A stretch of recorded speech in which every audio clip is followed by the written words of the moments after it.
So மற்றபடி எனக்கு window seat வேணும் அப்படின்னு நீங்கள் நினச்சிங்க அப்படின்னா ஒன்று நீங்கள் வெப் செக்இன் பண்ணிடலாம். இல்லை வெப் செக்இன் பண்ண தெரியாது அப்படின்னா ஒரு மணி நேரத்துக்கு முன்னாடி இல்லைனா வந்துட்டு ஒரு 1.5 hours முன்னாடி உங்கள் டிபார்ச்சர் டைம்லேருந்து முன்னாடி ஏர்போர்ட் வந்துருங்க. ஸோ கவுண்டரில் போயிட்டு நீங்கள் போர்டிங் கார்டை வாங்கும் போது விண்டோ சீட் அவைலபிளாக இருந்தால் எனக்கு கொடுங்க அப்படின்னு சொல்லிட்டு ரெக்வஸ்ட் பண்ணி கேட்டிங்க அப்படின்னா அவங்க செக் பண்ணி பார்ப்பாங்க.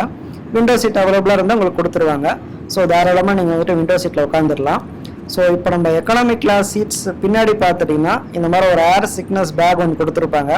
நிறைய பேர் வந்துட்டு ஃப்ளைட்டில் ட்ராவல் பண்ணும்போது டேக் ஆஃப் அண்ட் லேண்டிங் டைமில் அவங்களுக்கு வந்துட்டு ஒரு மாதிரி கிருகிருன்னு வந்துட்டு வாமிட் மாதிரி வந்துடும். ஸோ வாமிட் வந்து அதில் வாமிட் எடுத்துருங்க. எடுத்துகிட்டு அதை வந்துட்டு கேபின் க்ரூ கையில் கொடுத்தீங்கன்னா அவங்க டிஸ்போஸ் பண்ணிவிடுவாங்க. So no problem with that. முக்கியமாக வந்துட்டு ஃப்ளைட்டில் ட்ராவல் பண்ணும்போது சீட் பெல்ட் கண்டிப்பாக போடுங்க. நிறைய பேர் வந்துட்டு சீட் பெல்ட் எதுக்கு போடணும் அப்படின்னு சொல்லிட்டு உட்காந்துருப்பாங்க. Flight take off and landing டயத்தில் திடீர்னு பிரேக் போட்டால் அடித்து முன்னாடி வருவீங்க. அதுக்காக தான் சீட் பெல்ட் போடணும் அப்படின்னு சொல்லிட்டு சொல்கிறாங்க. அது மட்டும் இல்லாமல் இங்கே வந்துட்டு ஒரு லோகோ போட்டிருக்கு. எல்லோ கலரில் வந்துட்டு ஒரு லைஃப் ஜாக்கெட் மாதிரி போட்டிருக்கு. அந்த லைஃப் ஜாக்கெட் வந்துட்டு எல்லா எக்கனாமிக் கிளாஸ் சீட்ஸ்லையும் நம்ம உட்காந்துருக்க சீட்டுக்கு கீழே இருக்கும். Life jacket under your seat. So சீட்டுக்கு கீழே பார்த்துட்டிங்கன்னா எல்லோ கலரில் ஒரு மெட்டீரியல் இருக்கும். அதுதான் life jacket. Diamonds Danube where every home sparkles uptown JLT Dubai. Danube properties Dubai ஒன்றும் இல்லைங்க, துபாயோட ரியல் எஸ்டேட் ஆடை வந்துட்டு across all airports in India and Air India ஃப்ளைட்ஸில் ப்ரொமோட் பண்ணுறாங்க, வேறு ஒன்றும் இல்லை. ஸோ ஃபுட்டு சாப்பிடும் போது நீங்கள் ட்ரே டேபிளை ஓப்பன் பண்ணிக்கோங்க. ஃபோல்டபுள் ட்ரே டேபிள் தான் அது. ஏர் இந்தியாவில் வந்துட்டு காம்ப்ளிமெண்ட்ரியாக உங்களுக்கு ஃப்ரீயாக ஃபுட்டு தருவாங்க. என்னென்ன தந்திருக்காங்க அப்படின்னு பார்த்தீங்கன்னா ஒரு ரியல் ஃப்ரூட் ஜூஸ், ஒரு 10 லிட்டர் வாட்டர் பாட்டில், ஒரு சாண்ட்விச், வெஜ் சாண்ட்விச். ஆக்சுவலாக சாண்ட்விச் ஓரளவுக்கு டேஸ்ட் நார்மலாக தான் இருந்தது, ஒரு டொமேட்டோ கெச்சப். ஸோ இதுதான் வந்துட்டு நம்ம ஏர் இந்தியாவோட இன்டீரியர் கேபின் வியூ A3820 மாடலில். உங்களுக்கு லெஃப்ட் சைடில் பார்த்துட்டிங்கன்னா ஒரு 3 சீட் இருக்கும் எக்கனாமிக் கிளாஸ் சீட்ஸில். ரைட்டில் ஒரு 3 சீட் இருக்கும். 3x3 கான்ஃபிகரேஷன் தான் அது ஆக்சுவலாக. ஸோ நீங்கள் வானத்தில் பறக்கும் போது நல்லா கவனிச்சு பாருங்கள். இந்த மாதிரி நார்மலாக விங்கு இருந்தால் நீங்கள் வானத்தில் பறந்துட்டுருக்கீங்கன்னு அர்த்தம். அந்த ஃப்ளாப் லைட்டாக அப்படி மேலே தூக்குது அப்படின்னா உங்கள் ஃப்ளைட் கொஞ்சம் கொஞ்சமாக வந்துட்டு டிசென்ட் ஆகிட்டுருக்கு. நீங்கள் வந்துட்டு கொஞ்சம் கொஞ்சமாக உங்கள் ஃப்ளைட்டோட ஆல்டிடியூடை கம்மி பண்ணி தரையிறங்க போகிறீங்கன்னு அர்த்தம். ஏன்னா ஃப்ளைட்டை வந்துட்டு தரையிறங்கும் போது பார்த்துட்டிங்கன்னா அது ஆல்டிடியூட் கம்மி பண்ணணும். ஸோ அப்போ அந்த ஃப்ளாப்ஸ்லாம் வந்துட்டு ஓப்பன் பண்ணுவாங்க. ஸோ மதுரை ஏர்போர்ட்லேருந்து சென்னை ஏர்போர்ட்டு வரதுக்கு நான் ஃபஸ்ட்டு சொன்ன மாதிரி 1 hour ட்ராவல் தான். 1 hour ட்ராவல்லையும் பார்த்துட்டிங்கன்னா 40 நிமிஷத்தில் தான் நீங்கள் வானத்தில் பறப்பீங்க. மிச்சம் இருக்க 20 நிமிஷத்தில் ஒரு 10 நிமிஷம் டேக் ஆஃப் டைமும் 10 நிமிஷம் லேண்டிங் டைமும் ஆகும். ஸோ எல்லாமே சேர்த்து டோட்டலாக உங்களுக்கு 1 hour ஆகும். என்றைக்குமே வந்துட்டு ஏர் இண்டியா ஃப்ளைட் இந்த மாதிரி போகிறதுனால உங்களுக்கு என்ன பெனிஃபிட்ஸ் அப்படின்னு கேட்டிங்கன்னா ஃபஸ்ட்டு வந்துட்டு உங்களுக்கு காம்ப்ளிமெண்ட்ரியாக மீல் தந்துடுவாங்க. ஒரு 1 hour ஃப்ளைட்டாக இருந்தால் கூட நான் சொன்ன இந்த எல்லா ஆப்ஷன்ஸும் வந்துடும். ஒரு சாண்ட்விச் மாதிரி தருவாங்க. இல்லை ஃப்ளைட்டு வந்துட்டு ஒரு 2 hours மேலே போகுது அப்படின்னா உங்களுக்கு வந்துட்டு சப்பாத்தி, ரைஸ், அதுக்கப்புறம் சைட் டிஷ் நான்வெஜ்ஜா வெஜ்ஜா, காஃபி, டீ எல்லாமே தருவாங்க. So no need to worry about that. So 1 hour ஃப்ளைட்னால உங்களுக்கு வந்துட்டு காம்ப்ளிமெண்ட்ரி மீலியாக தந்திருக்காங்க. ஸோ ஏர் இண்டியாவை பொறுத்த வரைக்கும் உங்கள் ஃப்ளைட் காஸ்ட் இன்க்ளூடட்லேயே உங்களுக்கு வந்துட்டு ஃப்ரீ மீல் வந்துடும். ஃப்ரீயாக ஃபுட்டு தந்துடுவாங்க. எக்ஸ்ட்ரா பே பண்ண போகிறது கிடையாது. இதே வேறு ஏர்லைன்ஸில் போகிறதா இருந்தால் ஒரு சின்னதாக ஒரு ப்ராடக்ட் வாங்குறீங்க அப்படின்னா கூட அதுக்கு நீங்கள் வந்துட்டு காசு கொடுத்து தான் வாங்க வேண்டியதாக இருக்கும். ஏன் அப்படின்னா உங்கள் சீட்டு மட்டும்தான் ஃப்ரீ, காசெல்லாம் வந்துட்டு ஃபுட்டுக்கு வந்துட்டு காசு கொடுக்குற மாதிரி இருக்கும். ஸோ இதை தவிர்த்து ஏர் இண்டியாவில் ட்ராவல் பண்ணுறதுனால என்ன ஒரு அட்வான்டேஜ்னு கேட்டிங்கன்னா பேகேஜ் அலவன்ஸ். அதாவது செக்இன் பேகேஜாக ஒரு 25 கிலோ வரைக்கும் நீங்கள் எடுத்துகிட்டு போய்க்கலாம். ஹேண்ட் பேகேஜில் ஒரு 8 கிலோஸ் நீங்கள் எடுத்துகிட்டு போய்க்கலாம். ஸோ இந்த பேகேஜ் அலவன்ஸ்னால நீங்கள் ஏர் இண்டியாவில் ட்ராவல் பண்ணுறது ஒரு மிகப்பெரிய பெர்த்.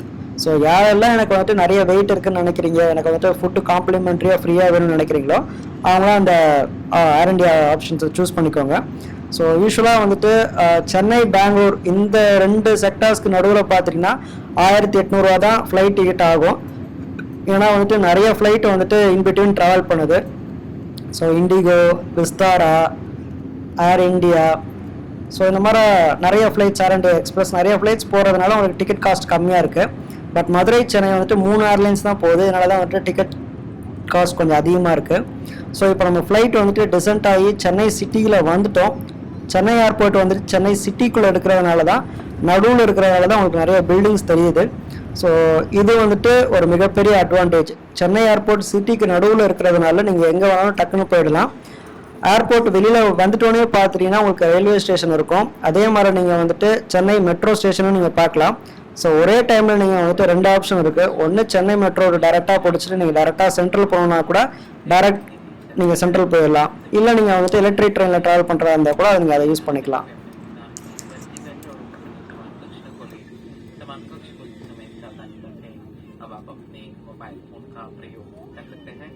हम यहाँ लगभग 40 मिनट रुकेंगे।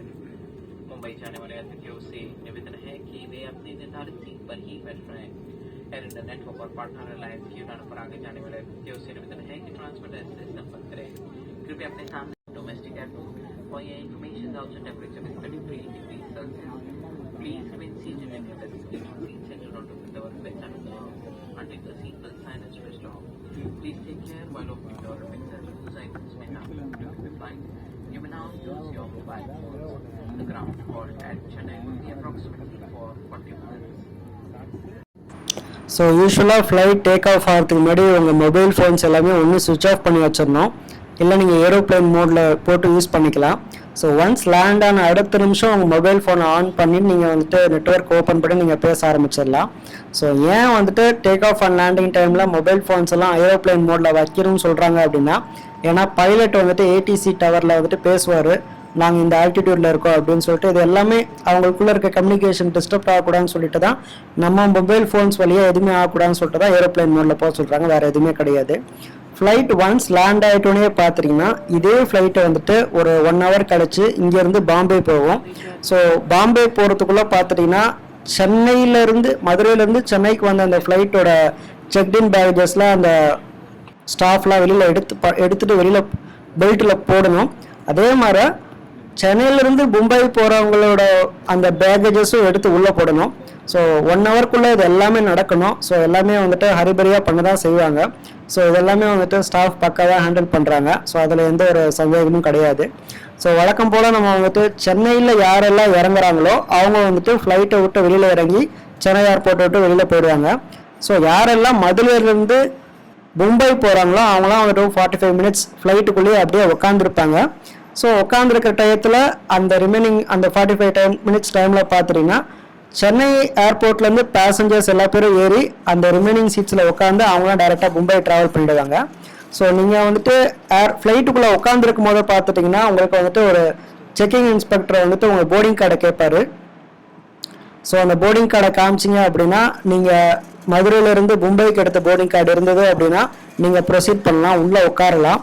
இல்லை அப்படின்னா நீங்கள் வந்துட்டு சென்னை வரைக்கும் எடுத்துருந்தீங்கன்னா சென்னையில் வந்துட்டு நீங்கள் வெளியில் இறங்கிடணும். ஸோ மறக்காம நம்ம சேனலை சப்ஸ்கிரைப் பண்ணுங்கள், லைக் பண்ணுங்கள். டவுட்ஸ் இருந்தால் கமெண்ட் செக்ஷனில் கமெண்ட் பண்ணுங்கள், நான் உங்களுக்கு ரிப்ளை பண்ணுறேன்.